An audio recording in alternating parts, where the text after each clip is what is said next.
നമുക്കൊരു നിമിഷം കണ്ണുകളെ അടയ്ക്കാം, പ്രാർത്ഥിക്കാം. ആമേൻ. സ്തുതിക്കുന്നു കർത്താവേ. ഹൃദയത്തെ മൊത്തമായി ദൈവസന്നിധിയിൽ പകരാം. ഹൃദയത്തെ മൊത്തമായി ദൈവത്തോട് സമർപ്പിക്കാം. കർത്താവിന്റെ പദ്ധതിയും നിയോഗവും ഈ നെയ്യാറ്റിൻകരയുടെ മണ്ണിനകത്ത് എന്താണ് സംഭവിക്കുന്നതെന്ന് എന്റെ ദൈവം നിയോഗത്താൽ അരുളി ചെയ്യാൻ പോകുന്ന കൃപയ്ക്കായി നന്ദി പറയാം. ആമേൻ. ദൈവത്തോട് പ്രാർത്ഥിക്കാം. അന്യഭാഷകളുള്ളവർ അന്യഭാഷകളിൽ പ്രാർത്ഥിക്കാം. ആമേൻ. പൗലോസ് പ്രസംഗിച്ചത് കേൾക്കേണ്ടതിന്, ആമേൻ, അരുളി ചെയ്തത് കേൾക്കേണ്ടതിന് ലുദിയായുടെ ഹൃദയത്തെ തുറന്നതുപോലെ ആമേൻ കർത്താവ് ഹൃദയത്തെ തുറന്നുകൊണ്ട് ആമേൻ ഇന്ന് പകൽക്കാലം ഇതിനകത്ത് സംസാരിക്കുമാറാകട്ടെ. അഭിഷേകത്തോടെ ആമേൻ ഒരു വലിയൊരു തീയുടെ പകർച്ച ഇതിനകത്ത് എന്റെ ദൈവം ചെയ്യാൻ പോകുന്ന കൃപയ്ക്കായി നന്ദി പറയുന്നു. അന്യഭാഷകളിൽ ദൈവത്തോട് പ്രാർത്ഥിക്കാം.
നിയോഗം എന്റെ മേൽ ഞാൻ ഈ മീറ്റിങ്ങിന് വരാമെന്ന് തീരുമാനിച്ചതിന്റെ ദൈവവചനത്തെ കുറിച്ച് പറയാമെന്ന് തീരുമാനിച്ചതിന്റെ സെക്കൻഡുകൾ കഴിഞ്ഞതുള്ളൂ ദൈവം എന്നോട് സംസാരിക്കാൻ തുടങ്ങി. ഹബക്കൂക്ക് 2-ാം അധ്യായത്തിൽ പറയുന്നു, യഹോവ അരുളി ചെയ്യുന്നു, നീ ദർശനത്തെ എഴുതുക, അല്ലെങ്കിൽ ദർശനത്തെ നീ വരയ്ക്കുക, ഓടിച്ചു വായിക്കത്തക്ക നിലവാരത്തിൽ. ഇന്ന് ആ ഒരു ദർശനത്തെ ദൈവം എന്റെ മേൽ പകർന്നു. പല രീതികളിൽ ദൈവം സംസാരിക്കും, എന്നാൽ ദർശനത്തിലൂടെ ദൈവം എന്നോട് സംസാരിച്ചു. അത് ഇന്ന് പകൽക്കാലം ഞാൻ ഇവിടെ വരച്ചു കാണിക്കാൻ പോകുന്നു. ആ കർത്താവ് എന്നോട് അരുളി ചെയ്തത് എന്താണെന്ന് എനിക്ക് അറിയില്ല, എന്നാൽ എന്റെ ദൈവം എന്നോട് പിന്നെ അതിനെ കുറിച്ച് സംസാരിക്കാൻ തുടങ്ങി. ആ നൂറ്റാണ്ടുകൾക്ക് മുൻപേ കർത്താവ് വരച്ചു കാണിച്ച ഒരു ദർശനത്തെ ഇന്ന് റിലീസ് ചെയ്യുമ്പോൾ, പ്രാരംഭത്തിൽ ഞാൻ ഇവിടെ വന്നപ്പോൾ കേട്ട ചരിത്രവുമായിട്ട് ഇതിനൊരു കണക്ഷൻ ഉണ്ട്. ഇതെങ്ങനെ പോകുന്നു എന്ന് എനിക്കറിയില്ല, എന്നാൽ കർത്താവ് അതിഭയങ്കരമായ എന്തോ ചെയ്യാൻ പോകുന്നു, എന്തോ തുടങ്ങാൻ പോകുന്നു. കാരണം ഞാൻ ഒരു ഷോർട്ട് ഫിലിം എങ്ങനെ കാണുന്നു അത്രയും ക്ലാരിറ്റിയോട് ഒരു ദർശനത്തെ ദൈവം എന്നെ കാണിച്ചു. ഇതെന്താണ് സംഭവിക്കുന്നത് അറിയാതെ വണ്ണം ദൈവസന്നിധിയിൽ ഇരുന്നപ്പോൾ കർത്താവ് കാണിച്ച ദർശനം ഇങ്ങനെയാണ്. പരമ്പരാഗത കോട്ടകളുള്ള ഒരു സ്ഥലം, കൊട്ടാരമാണോ പാലസാണോ ഒന്നും അറിയില്ല, എന്താണ് സംഭവിക്കുന്നത് അറിയില്ല. കോട്ടകൾ പോലെ അവൻ ഒരിടത്ത് തുടങ്ങി ഒരിടത്ത് നിർത്തുന്ന തരത്തിൽ ഒരു കോട്ടയ്ക്കകത്ത് അതിന്റെ വാതിലിന് മുൻപിൽ പടയാളികളെ പോലെ കാവൽ നിൽക്കുന്ന ജാതീയമായ ചില കാവലുകൾ. ആ കാവലിനകത്ത് ഒരു കാലെടുത്ത് വയ്ക്കാൻ പോലും കഴിയില്ല, റിസ്ക് ആണ് അത്. അതിനകത്ത് ഒരുപാട് വെപ്പൺസ് ഉണ്ട്, അവരുടെ കയ്യിൽ ഒത്തിരി വെപ്പൺസ് ഉണ്ട്. എന്നാൽ അതിന്റെ നടുക്കളത്തിലൊന്നും കാലി ചവിട്ടാൻ പറ്റാത്തടുത്ത് അതിന്റെ പടിവാതിൽക്കൽ നിൽക്കുമ്പോൾ ഞാനിവിടെ എനിക്കറിയാം കുറച്ചൊരു കൂട്ടമുണ്ട്. എന്നാൽ പലരും ഓരോ കൂട്ടമായിട്ട് വന്നിട്ട് പിന്മാറി പോകുന്നു. അവരുടെ കഴിയത്തില്ല, നമ്മളെ കൊണ്ട് കഴിയത്തില്ല, ഇത് റിസ്ക് ആണ്, ഇതിനകത്തോട്ട് പോകാൻ പറ്റില്ല. അങ്ങനെ ഓരോ കൂട്ടമായിട്ട് ഒഴിഞ്ഞു പോകുന്ന ഒരു സാഹചര്യത്തെ കണ്ടു. എന്നാൽ അടുത്ത ലെവലിലോട്ട് എത്തുമ്പോൾ അടുത്ത് പ്രവേശിക്കേണ്ടത് നമ്മളാ.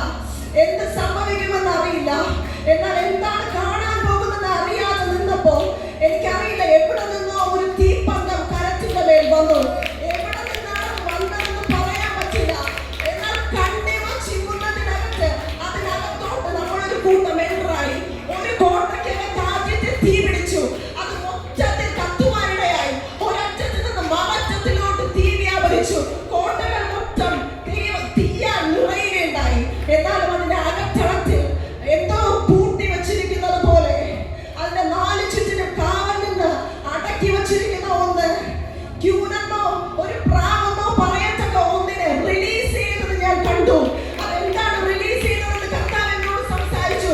നെയ്യാറ്റിൻകരയുടെ പരമ്പരാഗത കോട്ടയ്ക്കകത്ത് പണ്ട് മുതലേ അടക്കി വെച്ചിരുന്ന ഒന്നിനെ ആമേൻ ആ തീയുമായി നമ്മൾ അകത്ത് കയറുമ്പോൾ ഒരു കോട്ടയ്ക്കകത്ത് മറു കോട്ടയിലോട്ട് തീ പിടിക്കുന്നത് പോലെ നൂറ്റാണ്ടുകൾക്ക് മുൻപ് കത്തിപ്പടരേണ്ട ഒരു കാര്യത്തെ അടച്ചൊതുക്കിയിരുന്നതിനെ കർത്താവ് നെയ്യാറ്റിൻകരയിൽ തുറക്കുമെന്ന് എന്നോട് സംസാരിക്കുകയുണ്ടായി. എന്താണ് റിലീസ് ചെയ്യാൻ എന്നോട് ആവശ്യപ്പെട്ടു. അതിന്റെ നിയോഗമായി ഞാൻ ഇതിൽ നിൽക്കുമ്പോൾ കർത്താവ് അത് ചെയ്യുമെന്ന് ഞാൻ യേശുവിന്റെ നാമത്തിൽ വിശ്വസിക്കുന്നു. അങ്ങനെയാണെങ്കിൽ ഇത് റിവൈവലിന്റെ തുടക്കമാണ്. ദൈവം ചെയ്യാൻ പോകുന്ന റിവൈവൽ ആമേൻ പരമ്പരാഗതത്തിന്റെ മണ്ണിൽ നെയ്യാറ്റിൻകരയുടെ കോട്ടയ്ക്കകത്ത് റിലീസ് ചെയ്യപ്പെടുന്ന റിവൈവൽ ആ അഗ്നിയിൽ പുറപ്പെടുമെന്ന് ഞാൻ വിശ്വസിക്കുന്നു. യേശുവിന്റെ നാമത്തിൽ അതിന് സ്പ്രെഡ് ആകട്ടെ എന്ന് പ്രാർത്ഥിക്കുന്നു. അങ്ങനെയാണെങ്കിൽ ഒരു കുഞ്ഞു പോലും ഇതിനകത്ത് കയറിയിട്ടുണ്ടെങ്കിൽ ആ നിയോഗത്തിന്റെ തീ കരത്തിലുണ്ട്. ആ നിയോഗത്തിന്റെ തീ എവിടെ നിന്നറിയാത്തൊരു തീ കരത്തിലുണ്ടെന്ന് കർത്താവായ യേശു പറയുന്നു. ആമേൻ. ഇന്നവിടെ സംഭവിക്കുവാനാകട്ടെ ആ തീയുടെ പകർച്ച ഇന്ന് ഓരോരുത്തരുടെ മേലും റിവൈവലിന്റെ യേശുവിന്റെ ഉണർവിന്റെ ശരണത്തിന്റെ തുടക്കം സംഭവിക്കട്ടെ എന്ന് പ്രാർത്ഥിക്കുന്നു. കർത്താവ് അങ്ങനെ വൻ കാര്യത്തെ ചെയ്യും. യേശു കർത്താവ് എന്ത് പറഞ്ഞുവോ, എന്നോട് എന്ത് സംസാരിച്ചു അത് അതുപോലെ ഞാൻ ഷെയർ ചെയ്യുന്നു. എനിക്ക് വേറെ ഒന്നും അറിയില്ല. കർത്താവ് എന്നോട് സംസാരിച്ചതിനെ ഞാൻ അതുപോലെ പകരുന്നു. ദൈവം അങ്ങനെ സംഭവിക്കുമാറാകട്ടെ. എങ്ങനെയാണെങ്കിലും ഇന്ന് ഇവിടെ ഇരിക്കുന്ന കൂട്ടം വെറുതെയല്ല. നെയ്യാറ്റിൻകരയെ ഉണർവ് ചലിപ്പിക്കുന്ന, ഇവിടെ നിന്ന് പുറപ്പെട്ടു വരുമെന്ന് പറഞ്ഞൊരു ഉണർവുണ്ട്. അത് ഇന്ത്യയെ മൊത്തം പിടിച്ചടക്കുമെന്നാണ് ദർശനമാണെങ്കിൽ അത് ഇവിടെ നിന്ന് ഇന്ന് പുറപ്പെടുമെന്ന് അങ്ങനെ യേശു കർത്താവ് വെളിപ്പാടിനാൽ ദർശനത്തെ വരച്ചു കാണിക്കാൻ പറഞ്ഞെങ്കിൽ അത് സംഭവിക്കും നിശ്ചയം. ദൈവത്തിന്റെ വലിയ കൃപയും ഭാവനയും പകർത്താലും ഇതിനകത്ത് തുറക്കുന്ന കൃപയ്ക്കായി നന്ദി. അപ്പന്റെ മാറ്റമില്ലാത്ത വചനത്തെ അല്പസമയം വചനത്തിൽ നിന്നുകൊണ്ട് ദൈവത്തിന്റെ വെളിപ്പാടുകൾ ഷെയർ ചെയ്യുമ്പോൾ കർത്താവിന്റെ കൃപ കൂടെ ഇരിക്കണമേ എന്ന് പ്രാർത്ഥിക്കുന്നു. അപ്പോസ്തല പ്രവൃത്തികൾ 28-ാം അധ്യായം 1-ാം വാക്യം. അപ്പോസ്തല പ്രവൃത്തികൾ 28-ാം അധ്യായം 1-ാം വാക്യം. രക്ഷപ്പെട്ട ശേഷം ദ്വീപിന്റെ പേർ മെലീത്ത എന്ന് ഞങ്ങൾ ഗ്രഹിച്ചു. രക്ഷപ്പെട്ട ശേഷം ദ്വീപിന്റെ പേർ മെലീത്ത എന്ന് ഞങ്ങൾ ഗ്രഹിച്ചു. ഇവിടെ പൗലോസായ അപ്പോസ്തലനായ പൗലോസിനെ കുറിച്ച് നോക്കുമ്പോൾ ഏറ്റവും അധികം കർത്താവിന് വേണ്ടി പ്രയോജനപ്പെട്ട, ഏറ്റവും അധികം ഓട്ടമോടിയ, കഷ്ടം സഹിച്ച, എന്നാൽ അങ്ങേ അറ്റത്തെ അവൻ ഏറ്റവും ദൈവത്തോട് പറ്റിയിരുന്ന ഒരു സമയം പോലും താൻ കർത്താവിന് വേണ്ടി വെറുതെ ഇരിക്കാത്തൊരു ആമേൻ പൗലോസനായ അപ്പോസ്തലനായ പൗലോസ് തന്റെ ശുശ്രൂഷകളുടെ എല്ലാ രീതിയിലും നമുക്ക് മുൻപോട്ട് നോക്കുമ്പോൾ തന്നെ അദ്ദേഹത്തിന്റെ എല്ലാ പൂർണ്ണതയുള്ള ഒരു ദൈവത്തോട് സമർപ്പിച്ച ജീവിതത്തെ കാണാം. എന്നാൽ അതിന്റെ 9-ാം അധ്യായത്തിൽ നമുക്ക് അതിന്റെ നേർക്കാഴ്ചയിലേക്ക് പോകുമ്പോൾ അപ്പോസ്തലനായ പൗലോസ് ആരായിരുന്നു എന്നുള്ളതിനെ കുറിച്ച്, ആരായിരുന്നു എന്ന് പറഞ്ഞാൽ അപ്പോസ്തലനായ പൗലോസ് അതില് ദമസ്കോസിൽ ചെന്ന് യേശുവിനെ കുറിച്ച്, യേശുവിനെ പിൻഗമിച്ചവരെ കുറിച്ച്, യേശുവിനെ വിശ്വസിച്ചിരുന്നവരെ പിടിച്ചു കിട്ടി അടിച്ചു പുറത്താക്കുവാൻ വിപരീതമായി ശുശ്രൂഷ ചെയ്തുകൊണ്ടിരുന്ന ഒരു വ്യക്തി, കർത്താവിനെതിരായി യേശുക്രിസ്തുവിനെയും അംഗീകരിച്ചവരെയും ഭവനത്തിൽ നിന്ന് പുറത്താക്കി ആമേൻ ഉപദ്രവിക്കാൻ ശ്രമിച്ച ഒരു വ്യക്തി. എന്നാൽ അപ്പോസ്തലനായ പൗലോസ് എവിടെ നിന്ന് മാറി എന്ന് ചോദിച്ചാൽ ഒരു എൻകൗണ്ടർ ഉണ്ടായി. ഒരു യേശു കർത്താവിന്റെ എൻകൗണ്ടർ ഉണ്ടായി. കർത്താവിന്റെ ശബ്ദം കേട്ടു. ആമേൻ. ശൗലേ ശൗലേ നീ എന്നെ ഉപദ്രവിക്കുന്നതെന്ത്? ആ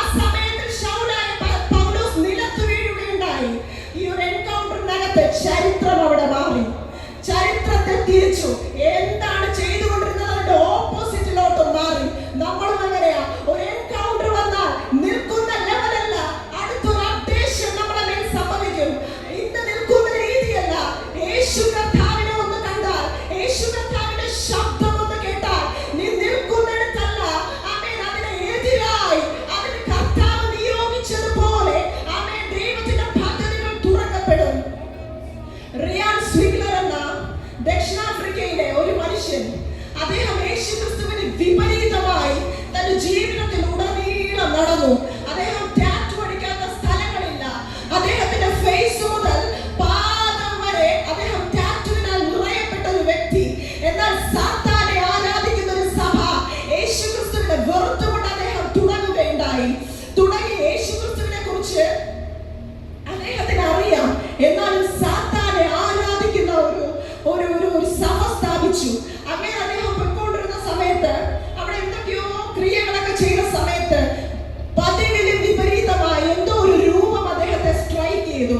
എന്താണെന്ന് മനസ്സിലാകാതെ കൊണ്ട് അയാൾ സാത്താൻ എന്നെ കളിപ്പിക്കുന്നതാണോ, അദ്ദേഹം ഇങ്ങനെയാണ് പറഞ്ഞത്, സാത്താൻ എന്നെ കളിപ്പിക്കുന്നതാണെന്ന് ചിന്തിച്ചു. എന്നാൽ ആടിപ്പഴുതുള്ള കരം കൊണ്ട് ഇറങ്ങി വന്ന ഒരു യേശു റിയാൻ സ്വിഗ്ലറിനെ കണ്ടത് മുതൽ റിയാൻ സ്വിഗ്ലറിന്റെ ചരിത്രം മാറി. അദ്ദേഹം അന്ന് ഉപേക്ഷിച്ച സഭ ഇന്ന് യേശുവിനെ പിൻപറ്റി ഓടുന്ന ഒരു മനുഷ്യനായി എന്റെ ദൈവം മാറ്റിയെങ്കിൽ ആമേൻ ഹല്ലേലൂയ. യേശു കർത്താവിന്റെ എൻകൗണ്ടർ സംഭവിക്കുന്നിടത്ത് ചരിത്രം മാറുമെന്ന് ഉറക്കെ പറയാം. യേശു കർത്താവിന്റെ എൻകൗണ്ടർ തുറക്കുന്നിടത്ത് ചരിത്രത്തെ മാറ്റിക്കൊണ്ട് സുവിശേഷത്തിന്റെ ആത്മാവിനെ പകരുന്നത് നമുക്ക് കാണാം. എന്നാലും പൗലോസ് അപ്പോസ്തലൻ അങ്ങനെ കർത്താവിന്റെ എൻകൗണ്ടർ ഉണ്ടായി. ചരിത്രത്തെ മാറ്റിക്കൊണ്ട് അദ്ദേഹത്തിന്റെ ശുശ്രൂഷകൾക്കായി അല്ലെങ്കിൽ ദമസ്കോസിൽ ഒരു അനന്യാസിനെ അതിനുവേണ്ടി കർത്താവ് നിയോഗിക്കുന്നു. ഞാൻ ഇങ്ങനെ ചിന്തിക്കുന്നു, അനന്യാസ് വന്നത് ശൗലിനെ സൗഖ്യമാക്കുവാൻ മാത്രമല്ല, കണ്ണിന് കാഴ്ച കൊടുക്കാൻ മാത്രമല്ല. ആ വചനത്തിൽ ഇങ്ങനെ പറയുന്നു, പരിശുദ്ധാത്മ പൂർണ്ണനാക്കേണ്ടതിന് ദമസ്കോസിലെ അനന്യാസിനെ ശൗലിനടുത്തോട്ട് കർത്താവ് അയക്കുന്നു. അത് കഴിഞ്ഞ ഉടനെ തന്നെ പൗലോസിൽ നിന്നും ഒരുപാട് ശുശ്രൂഷകൾ ബലപ്പെടുവാൻ തുടങ്ങി. പൗലോസ് മേൽക്കുമേൽ ശക്തി പ്രാപിക്കാൻ തുടങ്ങി. മേൽക്കുമേൽ യേശു കർത്താവിന്റെ നാമത്തെ വിളിച്ചു പറയുവാനുള്ള സുവിശേഷത്തിന്റെ ശക്തി പ്രാപിക്കുകയുണ്ടായി. എന്നാൽ അവിടെ നിന്ന് തുടങ്ങുന്ന ഒരു കഷ്ടം, അത് ഞാൻ ഇങ്ങനെ പറയാം. 9-ാം അധ്യായത്തിന്റെ 15-ാം വാക്യത്തിൽ അവിടെ തുടങ്ങുന്നു, എന്റെ നാമത്തിന് വേണ്ടി അവൻ എന്തെല്ലാം കഷ്ടം അനുഭവിക്കേണ്ടതാകുന്നു എന്ന് ഞാൻ അവനെ കാണിക്കാൻ പോകുന്നു. ആ വചനത്തിൽ നിന്നും ആ കഷ്ടത്തിന്റെ ആ ടേണിംഗ് പോയിന്റ് പൗലോസിലൊക്കെ വന്നു എന്ന് ഞാൻ വിശ്വസിക്കുന്നു. എന്നാൽ അവിടെ നിന്ന് യേശു കർത്താവിനെ വിളിച്ചപേക്ഷിക്കുമ്പോൾ പൗലോസ് എന്തെല്ലാം കഷ്ടം സഹിച്ചു എന്നുള്ളത്, തന്നെ അടിച്ചമർത്താൻ നോക്കിയവരും അവൻ കൂട്ടം കൂടി നിന്നവരുടെ മധ്യ യഹൂദന്മാരുടെ മുമ്പിൽ യഹൂദന്മാർ ഏറ്റവും അധികം അവൻ വെറുത്തുപോയ പൗലോസിനെയാണ്. കാരണം അവരുടെ കൂടെ നിന്നിട്ട് അവൻ വിപരീതമായ ഒരു ശുശ്രൂഷ ചെയ്തപ്പോൾ യഹൂദന്മാരുടെ ഉപദ്രവം ആദ്യം പൗലോസിന്റെ മേൽ വീഴാനിടയായി. ആദ്യം പൗലോസിന്റെ മേൽ വീണത് ഉപദ്രവമാണ്. അവനോട് അസൂയ തോന്നിയത് താഴോട്ട് വായിക്കുമ്പോൾ പറയുന്നു, ഏറ്റവും കൂടുതൽ നേരിട്ടത് കൂടെ നിന്ന ഗ്രൂപ്പിലുള്ള നിന്ദയും ലജ്ജയും ഏറ്റവും കൂടുതൽ താൻ ഫേസ് ചെയ്യുന്നത്. നമ്മളും അങ്ങനെയല്ലേ? ശുശ്രൂഷയിലോട്ട് കിടക്കുമ്പോൾ യേശു കർത്താവിനെ വിളിച്ചു പറയുമ്പോൾ രണ്ട് നാളുകൾ വരെ ഏത് കൂട്ടത്തിലാണോ നിന്നിരുന്നത്, ആദ്യം അവരുടെ കുത്തലാണ് ആ ഫ്രണ്ടിൽ ഉണ്ടാകുന്നത്. അതുപോലെ ആദ്യം അവരുടെ നിന്ദയാണ് ഉണ്ടാകുന്നത്. എന്നാൽ ഇതൊന്നും കാര്യമാക്കാതെ വണ്ണം പൗലോസ് തന്റെ ശുശ്രൂഷയിൽ ശ്രദ്ധിച്ചു. പൗലോസ് ഒന്നുമല്ല, എന്നാൽ ഇന്നത്തെ നിന്ന നാളത്തെ കിരീടമെന്ന് യേശു കർത്താവിന്റെ നാമത്തിലാക്കി ചെയ്യുന്നു.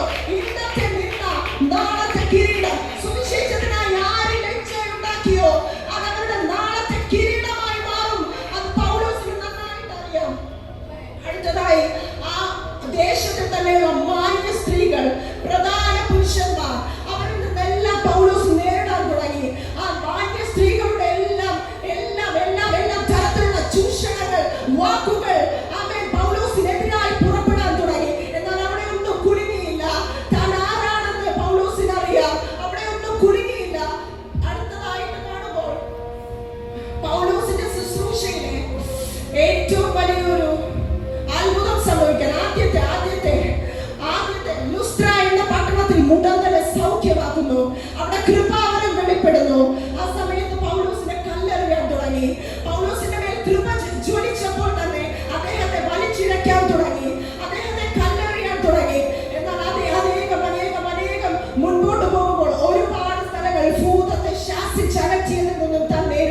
മുൻപോട്ട് പോകുമ്പോൾ അടുത്തതായി പ്രതികൂലങ്ങൾ ഓരോന്ന് വരുമ്പോൾ ഈശാനമൂലം കാറ്റ് വരുന്നു.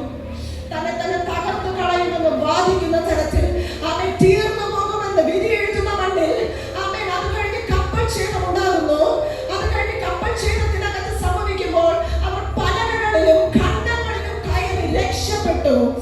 ആ വചനത്തിൽ കാണാം, പൊട്ടിപ്പൊളിഞ്ഞ കപ്പലിനകത്തുന്ന പലകളിലും ഖണ്ഡങ്ങളിലും കയറി അത്രയും കഷ്ടപ്പെട്ട് അത്രയും തളർന്ന് അത്രയും തണുപ്പ് അനുഭവിച്ച് അവർ രക്ഷപ്പെട്ടു.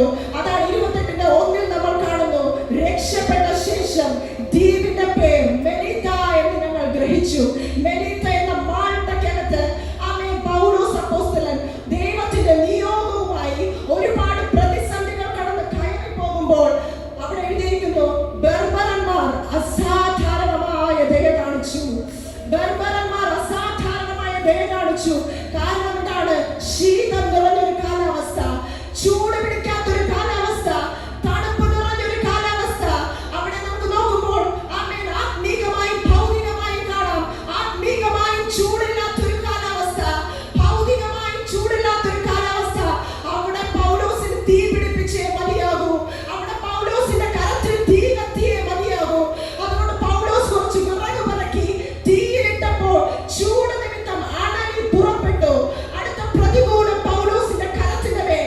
ആ മാൾട്ടയ്ക്കകത്ത് പൗലോസ് അപ്പോസ്തലന്റെ കരത്തിന്റെ മേൽ തീ കത്തുമെന്ന് പൈശാചിക മണ്ഡലത്തിന് അറിയാവുന്നതുപോലെ നെയ്യാറ്റിൻകരയ്ക്കകത്ത് ഇന്ന് തീ പിടിക്കുമെന്ന് ദുഷ്ട പിശാചിന് അറിയാവുന്നതുപോലെ എന്നാൽ അവിടെ തീയിൽ നിന്ന് പുറപ്പെട്ടതിന്റെ ആമേൻ പൗലോസ് അപ്പോസ്തലൻ തീയിൽ തന്നെ കുടഞ്ഞു കളഞ്ഞു എന്ന് വചനം പറയുമ്പോൾ ഈ ആത്മീക തീക്കകത്ത് നെയ്യാറ്റിൻകരയിൽ നിന്ന് പുറപ്പെടുന്ന ഉണർവിനെതിരെ ചലിക്കുന്ന എല്ലാ പിശാചിന്റെ പോരാട്ടങ്ങളെയും അണലിയേക്കാൾ വിഷമുള്ള സകല ദുഷ്ടന്റെ പോരുകളെ ഈ തീയിൽ തന്നെ എറിഞ്ഞുകൊണ്ട് യേശു കർത്താവ് പറയുന്നത് പോലെ പൗലോസ് കാണിച്ചു തന്നതുപോലെ നീ മുൻപോട്ട് തന്നെ ഓടുക. മുൻപോട്ട് തന്നെ ഓടിയതുപോലെ പൗലോസ് എത്തിച്ചേർന്നു. ഇതൊരു നിസ്സാരമായിട്ട് കണ്ടു. ഇതൊന്നുമല്ല, ആ തീ കുടഞ്ഞു കളഞ്ഞു. ആ ഒരു മനോഭാവം ഏറ്റവും വലുതാണ്. ഏത് വലിയ പ്രശ്നത്തെയും അവൻ ശുശ്രൂഷയുടെ മുൻപിൽ ഒന്നുമല്ല, അതിന് ആ തീയിൽ തന്നെ ഇടണം. നിന്റെ ആത്മീയതയിൽ നിന്നാണോ ചൂഷണം ചെയ്തത്? ആത്മീയമായ പ്രശ്നമാണോ ഉണ്ടായത്? ആ ആത്മീയതയിൽ തന്നെ നീ എറിഞ്ഞു കളയുക, പുറത്തല്ല. ആ ആത്മീയതയിൽ തന്നെ ആ ദുഷ്ടന്റെ പോരുകളെ തകർത്ത് കളയുക. അങ്ങനെ മുന്നേറി പോകുമ്പോൾ ആ ശീതമുള്ള സ്ഥലത്ത് കർത്താവിന്റെ പ്രവൃത്തി വലുതായി പൗലോസ് അനുഭവിക്കുകയുണ്ടായി. തൊട്ടടുത്ത നിമിഷം അദ്ദേഹത്തെ ലജ്ജിപ്പിച്ച അവർ മനുഷ്യർ അദ്ദേഹത്തെ വിധി എഴുതി കൊലപാതകൻ. ഇവന് നീതിദേവി ജീവിപ്പാൻ സമ്മതിക്കുന്നില്ല, ഇവൻ കൊലപാതകൻ എന്ന് വിധി എഴുതിയപ്പോൾ മനുഷ്യന്റെ മാറിക്കൊണ്ടിരിക്കുന്ന മനോഭാവത്തെ അവിടെ കാണാം. കുറച്ചു കഴിഞ്ഞിട്ട് പൗലോസ് അപ്പോസ്തലൻ ഒന്നും പറ്റുന്നില്ല. ആമേൻ ചൂട് പിടിപ്പിക്കുവാനുള്ള കരത്തെ ശത്രു ഒതുക്കുവാൻ ശ്രമിച്ച നീ വീഴുകയില്ല, നീ മേൽക്കുമേൽ അഭിവൃദ്ധി തന്നെ പ്രാപിക്കും, ഒരിക്കലും വീഴുകയില്ല. കർത്താവ് ഉറക്കെ പറയുന്നു. ആമേൻ ആരെങ്കിലും ആത്മീകമായി എഴുന്നേൽക്കുമ്പോൾ മാറി മാറി വരുന്ന പ്രതികൂലത്തിൽ കണ്ട് ഓടുന്നവരായിട്ടല്ല, നിന്നെ ആ മണ്ണിലേക്ക് ദൈവം ഉറപ്പിക്കുമെന്ന് അതിശക്തമായി പറയുന്നു. അങ്ങനെ കർത്താവ് അപ്പോസ്തലനായ പൗലോസിനെ വീണ്ടും നടത്തി. അദ്ദേഹത്തെ മനുഷ്യന്റെ മനോഭാവത്താൽ കൊലപാതകി എന്ന് വിളിച്ചപ്പോൾ ഒന്നും പറ്റാതിരുന്ന സമയത്ത് അവരുടെ ചിന്ത മാറി, ഇവൻ ദേവനെന്നായി. മനുഷ്യൻ നമുക്കൊരു സ്ഥാനം തന്നാൽ അത് നിലനിൽപ്പുള്ളതല്ല. അവൻ ഇപ്പൊ പറയും, നാളെ മാറ്റി പറയും. എന്നാൽ എന്റെ കർത്താവ് ഒന്ന് തന്നാൽ, എന്റെ ദൈവം തുറന്നാൽ അത് എന്നേക്കും സ്ഥിരമായിരിക്കും. കർത്താവ് ഹൃദയത്തെയാണ് നോക്കുന്നത്. മനുഷ്യൻ കണ്ണിന് കാണുന്നത് പറയുന്നു, കണ്ണിന് കാണുന്നത് ചിന്തിക്കുന്നു. കർത്താവ് ഹൃദയത്തെ നോക്കുന്നു. അങ്ങനെ പൗലോസ് അപ്പോസ്തലൻ അതിൽ ഏറ്റവും എനിക്ക് ഇഷ്ടപ്പെട്ട ഒരു ഭാഗം, തന്നെ ദേവൻ എന്ന് വിളിച്ചപ്പോഴും കൊലപാതകി എന്ന് വിളിച്ചപ്പോഴും ഒരേ മനോഭാവം. അതായത് പുകഴ്ത്തലുകളിലും വീഴില്ല. കർത്താവ് അങ്ങനെ തന്നെ പറയാൻ പറയുന്നു, പുകഴ്ത്തലുകളിലും വീഴില്ല, എന്നാൽ കുത്തുന്നിടത്തും വീഴില്ല. നിലനിൽക്കുന്നുവെങ്കിൽ ഒരേ മനോഭാവം, ഒരേ സ്ഥിരത. അത് പൗലോസ് അപ്പോസ്തലന്റെ ജീവിതത്തിൽ വരച്ചു കാണുന്ന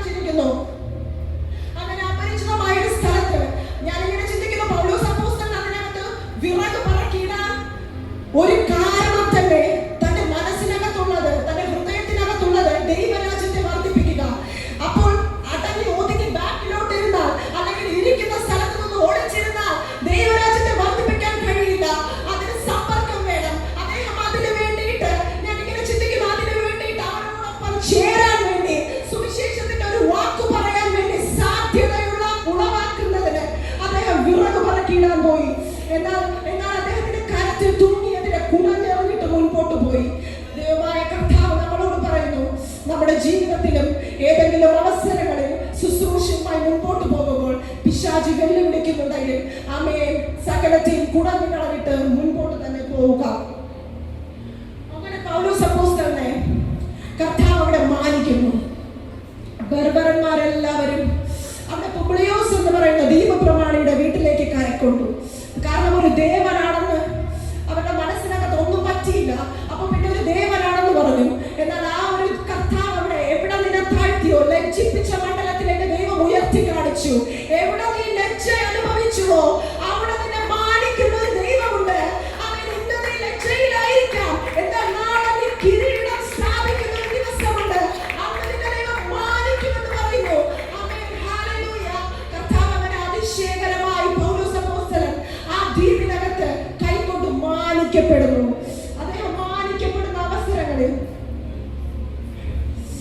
അങ്ങനെ കർത്താവ് പൗലോസ് അപ്പോസ്തലൻ അവിടെ ആ കരത്തിന്റെ മേൽ തൂങ്ങിയ ആ തീയെ അണയ്ക്കുവാൻ, തീ പകരുന്നിടത്ത് ആ തീയെ അണയ്ക്കുവാൻ കയറി വന്നതിനെ അവിടെ ഉടച്ചു കളഞ്ഞിട്ട് പൗലോസിന്റെ മേൽ ആ ദ്വീപിനകത്ത് അത്ഭുതം ഉണ്ടാകുന്നു. പുബ്ലിയോസിന്റെ അപ്പനെ സൗഖ്യമാക്കുന്നതിലൂടെ ആ ദ്വീപിനകത്ത് സുവിശേഷം സ്പ്രെഡ് ചെയ്തു. ആ ദ്വീപിനകത്ത് സുവിശേഷം പരക്കെ വ്യാപരിപ്പിച്ചു. അതിനകത്ത് ഒരുപാട് ദീനക്കാർ വന്ന് സൗഖ്യമായി. ആ കരം വയ്പിനാൽ അഭിഷേകം തന്നെ ജ്വലിച്ചു.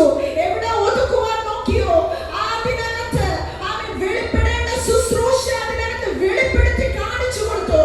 എന്നാൽ അങ്ങനെ ദൈവം മാനിച്ച് അദ്ദേഹം മുൻപോട്ട് പോയി. പൗലോസിന്റെ ജീവിതത്തിൽ അത്രയും പ്രശ്നങ്ങളെല്ലാം ഓവർകം ചെയ്ത് അദ്ദേഹത്തിന് ഒരു മാനം ലഭിക്കുകയുണ്ടായി. കർത്താവ് നമ്മളെ പലപ്പോഴും നമ്മുടെ ജീവിതത്തിൽ പഠിപ്പിക്കുന്നു. നമ്മൾ നിലനിൽക്കുകയാണെങ്കിൽ, കർത്താവിന് വേണ്ടി ഓടുകയാണെങ്കിൽ, കർത്താവിന് വേണ്ടി എരിവിൽ നിന്ന് കഴിഞ്ഞാൽ ഒരല്പകാലത്ത് കഷ്ടമുണ്ടെങ്കിലും പിന്നീട് ഏറ്റവും മധുരമാക്കി എന്റെ കർത്താവ് നിന്നെ തീർക്കും. എന്നാൽ ഇതെല്ലാം ഉണ്ടായപ്പോൾ പൗലോസ് അപ്പോസ്തലന്റെ ജീവിതത്തിൽ കുറച്ച് ഗുണഗണങ്ങൾ, കുറച്ച് ഫീച്ചേഴ്സ്, കുറച്ച് സവിശേഷതകൾ ഉണ്ടായിരുന്നു. അതിൽ അപ്പോസ്തല പ്രവൃത്തികൾ 14:9 അധ്യായത്തിൽ പൗലോസ് അപ്പോസ്തലൻ പരിശുദ്ധാത്മ പൂർണ്ണനായി. കാരണം ദമസ്കോസിൽ അനന്യാസിന്റെ കൈവയ്പിനാൽ പരിശുദ്ധാത്മ പൂർണ്ണനായി. ഹല്ലേലൂയ. പരിശുദ്ധാത്മാവെന്നല്ല, പൂർണ്ണനായി. പരിശുദ്ധാത്മാവിന്റെ പൂർണ്ണത നമുക്ക് വേണം. നമ്മൾ ശുശ്രൂഷകൾ ചെയ്യുവാൻ ആഗ്രഹിക്കുന്നവരാണോ, അഭിഷേകത്തിൽ നിൽക്കുന്നവരാണോ, ആദ്യം പരിശുദ്ധാത്മാവിന്റെ പൂർണ്ണത നമ്മളിൽ കത്തണം. അടുത്ത കഴിഞ്ഞ് നോക്കുമ്പോൾ പരിശുദ്ധാത്മാവിന്റെ പകർച്ച അദ്ദേഹത്തിന്റെ ജീവിതത്തിൽ ഏറ്റവും അധികം ശുശ്രൂഷയിൽ 19 അധ്യായത്തിന്റെ 6 നമുക്ക് കാണാം. പരിശുദ്ധാത്മാവിൽ പകർന്നു കൊടുത്തു. അദ്ദേഹത്തിന്റെ കരവയ്പിനാൽ പരിശുദ്ധാത്മാവിനെ പകർന്നു. പരിശുദ്ധാത്മാവിനെ പകരുന്നവരായിരിക്കണം പൗലോസ് അപ്പോസ്തലന്റെ ജീവിതത്തിൽ. പൗലോസ് അപ്പോസ്തലൻ ആമേൻ, ഹല്ലേലൂയ, പരിശുദ്ധാത്മ പൂർണ്ണനായതുപോലെ, ഉറ്റുനോക്കിയപ്പോൾ തന്നെ ഭൂതങ്ങൾ പുറത്തായതുപോലെ പരിശുദ്ധാത്മ പൂർണ്ണതയെ നമ്മളെ വെളിപ്പെടേണ്ടതാകുന്നു. കഷ്ടം സഹിച്ചിട്ട് ഏറ്റവും അധികം 14 അധ്യായത്തിന്റെ 20 നോക്കുമ്പോൾ തന്നെ വലിച്ചിഴച്ച് കല്ലെറിഞ്ഞിട്ട് തൊട്ടടുത്ത നിമിഷം ഇടവിടാതെ ശുശ്രൂഷയ്ക്കായി പോകുന്ന മനോഭാവം. റെസ്റ്റ് ചെയ്യാമെന്ന് ആഗ്രഹിച്ചില്ല, ഒരു ബ്രേക്ക് എടുക്കാമെന്ന് ചിന്തിച്ചില്ല. തൊട്ടടുത്ത നിമിഷം തന്നെ അദ്ദേഹം സുവിശേഷത്തിന്റെ വാക്കുകളുമായി, സുവിശേഷത്തിന്റെ വചനവുമായി ഓടുന്നത് കാണാം. റെസ്റ്റ്ലെസ് ആയിട്ടുള്ള ഒരു ജീവിതം അദ്ദേഹത്തിന്റെ സവിശേഷതയായിരുന്നു. ബന്ധനത്തിൽ കാരാഗ്രഹത്തിലായപ്പോൾ, കാലുകൾ ആമത്തിലിട്ട് പൂട്ടിയപ്പോൾ കാരാഗ്രഹത്തിൽ കിടക്കുന്ന അവരോട് ഒരു സുവിശേഷത്തെ പറയുവാൻ വാക്കുകളെ തുറന്നു. വായ അടച്ചു വച്ചില്ല. ആമത്തിലിട്ട് പൂട്ടിയാലും സുവിശേഷം അവിടെ സ്പ്രെഡ് ചെയ്തു എന്ന് കാണാം. അതാണ് യഥാർത്ഥമായി ദൈവത്തിന് പുറകെ ഓടിയാൽ, ആമേൻ, നീതിയോട് ഓടി എന്ന് പറയണമെങ്കിൽ തന്നെ ഒതുക്കി കളഞ്ഞാലും രോഗത്തിലൂടെ കടന്നുപോയാലും നിന്റെ വായി സുവിശേഷത്തിനായി തന്നെ തുറക്കാൻ എന്ന് പറയുന്നതിന്റെ ഏറ്റവും വലിയ പ്രത്യേകതയാണ്. കൃപാവരം ലഭിച്ച പൗലോസ്, അദ്ദേഹത്തിന്റെ ഏറ്റവും ഒരു ഗുണം കൃപാവരം ഉണ്ടായിരുന്നു. ഭൂതത്തെ പുറത്താക്കുവാൻ, രോഗിയെ സൗഖ്യമാക്കുവാൻ, പരിശുദ്ധാത്മ പൂർണ്ണനായി നിൽക്കുവാൻ സാധിച്ചു. സുവിശേഷത്തെ കുറിച്ച് പറയുവാൻ ലജ്ജയില്ലാത്ത മനുഷ്യൻ. സുവിശേഷത്തിനായി ലജ്ജിച്ചാൽ, ഈ മണ്ണിൽ ലജ്ജിച്ചു കഴിഞ്ഞാൽ അവൻ സുവിശേഷത്തിനായി ലജ്ജിക്കാൻ പാടില്ല. സുവിശേഷത്തിനായി ലജ്ജയില്ലാത്തൊരു മനുഷ്യനായി പൗലോസിനെ വരച്ചു കാണിക്കുന്നു. ദൈവദൂതന്മാരുമായി സംസാരിക്കുന്നവനായിരുന്നു. 27 അധ്യായത്തിന്റെ 23 വാക്യത്തിൽ ദൈവദൂതന്മാരുമായി സംസാരിക്കുന്ന വ്യക്തി, ആമേൻ, പൗലോസിനോട് കൃത്യമായ ഇടവേളകളിൽ ദൈവദൂതന്മാരുമായി സംസാരിച്ചിരുന്നു. മുൻപിലോട്ടുള്ള വഴി കർത്താവ് ദൂതന്മാരുമായി അറിയിച്ചു കൊടുത്തുകൊണ്ടിരുന്നു. ആ ഒരു ബന്ധത്തിനകത്ത് അദ്ദേഹം ഉറച്ചു നിൽപ്പാനിടയായി തീർന്നു. മരിക്കുവാനും തയ്യാറായിരുന്നു. കല്ലെറിഞ്ഞാലും കൊന്നാലും സാരമില്ല, ദൈവത്തിന്റെ രാജ്യം വർദ്ധിക്കണമെന്ന് ഏറ്റവും കൂടുതൽ ആഗ്രഹിച്ചൊരു വ്യക്തി. നന്മയിലും തിന്മയിലും തൃപ്തനായ, നന്മ ലഭിച്ചാലും നല്ലത്, തിന്മ ലഭിച്ചാലും നല്ലത്, ഇത് പറയുന്ന മനോഭാവം നമ്മൾ ഓരോരുത്തർക്കും ഉണ്ടാവണം. നിനക്ക് നന്മ ലഭിച്ചാലും നല്ലത്, തിന്മ ലഭിച്ചാലും നല്ലത്. മറ്റുള്ളവരെ ധൈര്യപ്പെടുത്തുന്നവൻ. ആമേൻ. കപ്പലിനകത്ത് തന്നെ നമുക്ക് കാണാം, മറ്റുള്ളവരെ ധൈര്യപ്പെടുത്തുന്ന ഒരു പൗലോസിന്റെ ഗുണഗണം. മറ്റുള്ളവരെ ഏതവസ്ഥയിലും ആമേൻ ധൈര്യപ്പെടുത്തുവാൻ വേണ്ടി കർത്താവ് പൗലോസിനോട് സംസാരിച്ചു കൊണ്ടിരുന്നു. ആമേൻ. ഈ ഒരു ജീവിതത്തെ നമുക്ക് വരച്ചു കാണിക്കുമ്പോൾ ശുശ്രൂഷയുമായി ബന്ധപ്പെട്ടാണോ, ഒരു റിവൈവലിനകത്താണ് നിൽക്കുന്നതെങ്കിൽ പൗലോസ് ചെയ്തതുപോലെ തന്റെ ജീവിതത്തിൽ ഒരിക്കലും പിന്നോട്ട് മാറാതെ വണ്ണം വച്ച കാലിനെ മുൻപോട്ട് വയ്ക്കുന്ന അഭിഷേകം ഒരിക്കലും ഒന്നുകൊണ്ടും ഒരു ലജ്ജയ്ക്കോ ഒരു നിന്ദയ്ക്കോ ഒരു തളർത്തലുകൾക്കോ ഒതുക്കാൻ കഴിയാതെ വണ്ണം മുൻപോട്ട് പോകുന്ന സ്വഭാവത്തെ നമുക്ക് ഇവിടെ കാണാൻ കഴിയും. 2 തിമോഥെയോസ് 4:7 ഞാൻ നല്ല പോർ പൊരുതി, ഓട്ടം തികച്ചു, വിശ്വാസം കാത്തു, ഇനി നീതിയുടെ കിരീടം എന്റെ മേൽ. അത് പറയണമെങ്കിൽ നീതിയോടെ നിൽക്കുന്നവരെ പറ്റൂ. അത്